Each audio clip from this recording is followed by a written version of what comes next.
I was born and raised in Kansas City.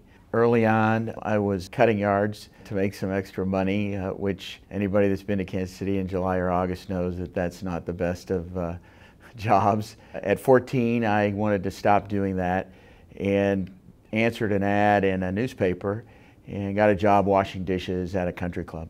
My first entree into the hospitality industry. I was introduced to Phil Pistilli, who was a great hotelman in Kansas City when I was about 16 years old. Some of the members at the country club that I was working at introduced me. He was a graduate of Cornell University's hotel school, and he took me under his wing, was instrumental in frankly helping me get into Cornell, and also I ended up working for him as a management trainee. Phil Pistilli taught me lots of lessons, but as I was ending my internship with him, he called me into his office and said, "Walter, tomorrow morning I'd like you to be in my office at 5:30 a.m. And as an 18-year-old young man, that wasn't particularly attractive, but I did show up on time, and he said to me when I arrived, he said, "Do you know why you're here?" And I said, "No, sir, Mr. Pistilli, I don't." And he said, "Well, we're going to go see the night auditor." And in the hotel business, you're a 24/7, 365-day-a-year business.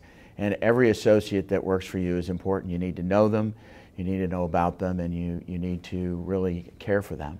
So we went down, we talked to the night auditor. Mr. Pistilli knew about his family and really engaged with him on a very personal level. Shortly thereafter, he said, "Okay, we're going to go down and have some coffee with the housekeepers." And he turned to me and he said, "Walter," he said, "do you know what a housekeeper has to look forward to every day?" And I said, "No, sir, Mr. Pistilli." And he said, 16 dirty toilets. He said, "You need to make sure that, again, you care for them, you know them, and you really have an affection for all the people that work for you." And those lessons have really stuck with me my whole career. In the very early days, at the ripe old age of about 15, there was a gentleman that worked at the country club named Carlos Pena. He was a Mexican immigrant. He didn't have a high school diploma, and he was the maitre d' in the dining room. And when he saw that I had the hospitality bug, he said to me, he said, "Walter," he said, "you really love this business?" I said, "I do." He said, "You need to go to Cornell University." And so that was huge in terms of really just a casual conversation in a way influencing an important move for me in my career. I'm certainly inspired and influenced by a lot of people who in our industry have set trends or moved the needle. And I think about the Marriott family and what they have done for our industry early on in the early 80s. If you think about Marriott Courtyard, which was invented at that time. And really prior to that, the whole notion of select service hotels didn't exist. And I think that was an instrumental, and you look at the industry today and what that's done. There's other people, Ian Schrager certainly early on with the whole movement towards lifestyle and his vision of what people really wanted, and just a simple idea that, you know, why wouldn't you do things that you have from a design perspective in your own home to have those inside a hotel room. And while they don't seem revolutionary today, I think those kinds of ideas have influenced me throughout my career.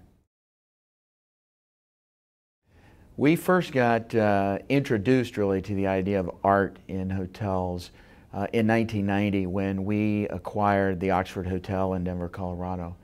There was a woman who actually restored the hotel named Dana Crawford, and she had put together a collection of Western art, Colorado Western art, original oil paintings that were throughout the hotel.